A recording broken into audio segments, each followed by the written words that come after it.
Eu tô falando alguma mentira? Notícia do Estadão. O seu PT lavando dinheiro pro PCC. Deputado, quem sabe Vossa Excelência não foi financiada pelo PCC. Então, eu te respeito mesmo, porque eu não tenho que dar respeito pra vagabundo e malandro igual vocês.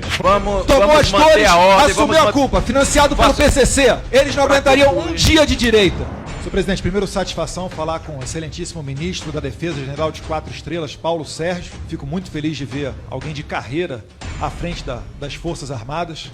Prezado Almirante Garnier, dizer aqui que eu sou o responsável pela maior emenda individual para a reconstrução da base Comandante Ferraz na Antártica, porque eu acredito muito na competência dos senhores nas pesquisas lá realizadas. Prezado General Freire Gomes, satisfação falar com o senhor, dizer que eu sou entusiasta da Operação Acolhida, já fui 2 vezes na fronteira, uma antes e uma após a Operação Acolhida, e não é à toa que ela é elogiada pela Acnur, pela ONU, e o General Pazuello idolatrado por toda a Roraima.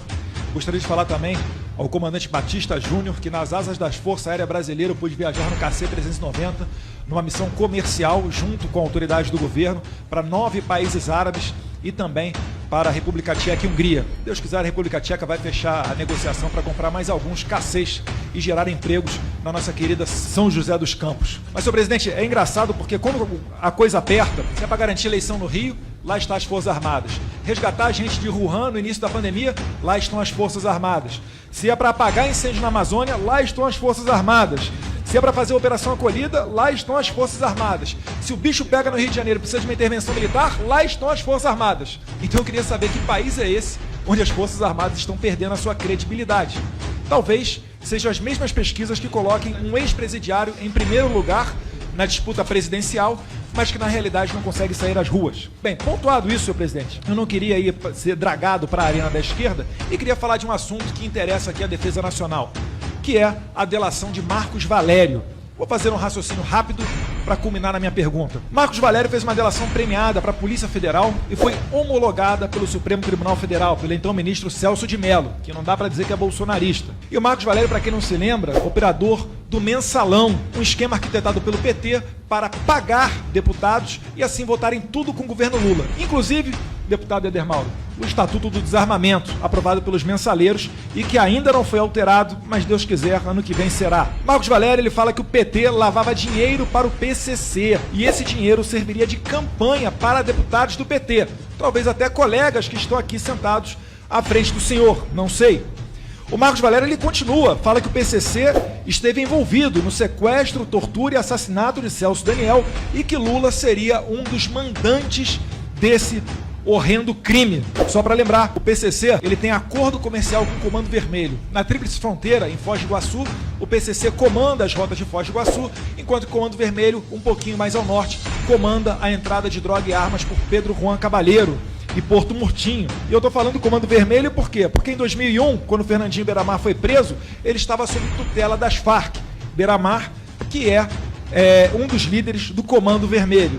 Então existe uma teia muito bem arquitetada de associação entre PCC, CV e até mesmo as Farc, que tutelavam Beiramar na selva. E em 2009, notícia do Estadão, também não dá para dizer que é bolsonarista, né? Abre aspas. Lula sugere às Farc criar partido político. Fecha aspas. As Farc, prezado general Peternelli, que aqui no Brasil a gente fala Forças Armadas Revolucionárias da Colômbia, mas que na Colômbia são conhecidas como Forças Armadas Revolucionárias Comunistas. Um tapa na cara aí dos artistas que procuram onde é que está esse comunismo que a gente está enfrentando. Enfim, talvez seja porque eles estejam do lado dos consumidores e não do nosso lado que combatemos o tráfico ilegal de armas. Dando continuidade aqui a uma ordem cronológica, mais recentemente, Lula se vangloriou de ajudar os sequestradores. Ele disse os meninos que sequestraram o Abílio Diniz. E também, há pouco tempo atrás, Hugo Carvajal, que era o chefe da inteligência de 2004 até 2011 de Hugo Chávez, narcoditador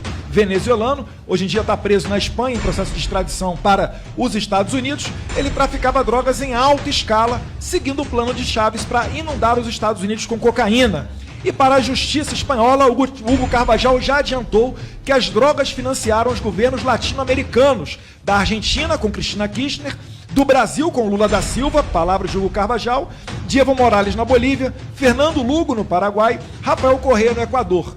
Não sem propósito, todos eles membros do Foro de São Paulo, grupo criado em 1990, cuja a inauguração se deu de uma leitura de carta das Farc, As Farc saíram do Foro de São Paulo porque pegou muito mal depois que eles sequestraram a senadora colombiana Ingrid Betancourt e oficialmente saíram. Mas, como se vê, o Lula continua aconselhando as Farc e hoje eles têm assento até no Congresso colombiano, porque o então presidente Santos não respeitou o plebiscito, tal qual Lula aqui com o referendo do armamento.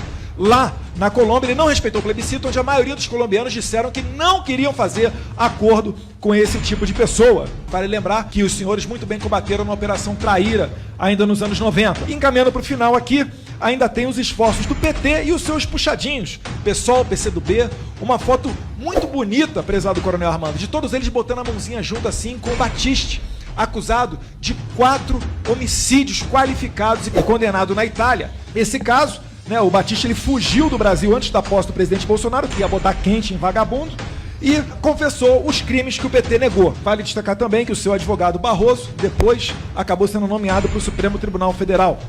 Esses são apenas alguns dos assuntos que justificam a vinda do Marcos Valério à Câmara dos Deputados. Eu protocolei requerimento aqui na Credem, mas já aprovamos o mesmo requerimento na Comissão de Segurança Pública. E daí vem a minha pergunta aos senhores comandantes de força e ministro da Defesa. Organizações como o PCC, o CV, as Farc e o PT representam um risco à defesa da soberania nacional? E finalizando, muitos aqui, eu não interrompi ninguém no discurso. E eu estou usando o mesmo direito do deputado Paulo Ramos de concluir. Para concluir, presidente, por favor, me assegure a fala, por favor, senhor presidente. Ué, eu estou falando alguma mentira? Notícia do Estadão. O seu PT lavando dinheiro para o PCC. Deputado, quem sabe Vossa Excelência não foi financiada pelo PCC? A todo dia jogam bola com a cabeça do meu pai, chamam de genocida, fazem do quanto pior, melhor e querem botar o maior ladrão da história do Brasil de volta no governo. Então, eu desrespeito mesmo porque eu não tenho que dar respeito para vagabundo e malandro igual vocês. Vamos lá. Para concluir, presidente, ditadura, malandro, financiado pelo PCC, tomou as dores, assumiu a culpa, financiado pelo PCC, eles não aguentariam um dia de direita. Fazem cara de paisagem aqui e dizem que têm o monopólio da virtude.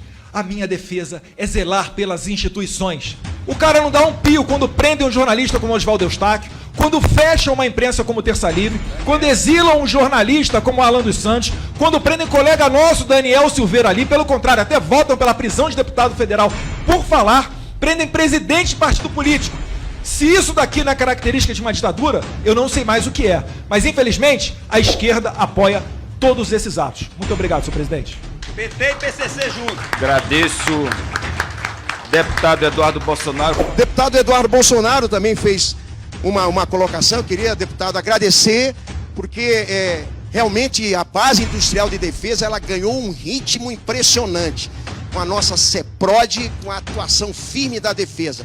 E quando nós juntamos a intenção de políticos de divulgar lá fora essa BID, e aí com esse evento do nosso KC, por exemplo, essa viagem que foi feita com um grupo de alto nível, divulgando a base industrial de defesa, o retorno tem sido excepcional.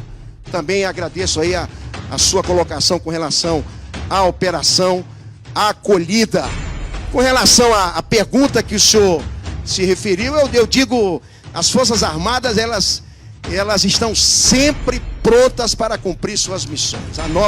A nossa soberania, a paz do nosso povo, a liberdade do nosso povo é um compromisso nosso de fé, de honra, enfim, é um dever das Forças Armadas. A Operação Traíra, ministro, foi contra as Farc na Traíra nos anos 90? Em 91, deputado, foi o grande ponto de inflexão da presença das Forças Armadas na Amazônia. Em 91, nós tivemos um ataque das Farc no pelotão de Vila Bittencourt, lá no Traíra, um destacamentozinho, morreram 3 militares, vários feridos, mas logo em seguida nós conseguimos recuperar o armamento, a munição e na altura, tem gente aqui que estava lá, e é muito bom. Depois desse evento, o Exército Brasileiro, ele abriu os olhos, então esse evento foi o ponto de inflexão.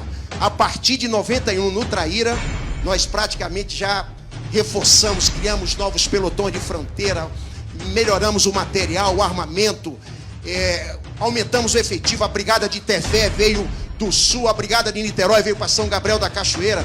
Então, praticamente nós dobramos em cerca de 10 anos o nosso poder de combate na Amazônia.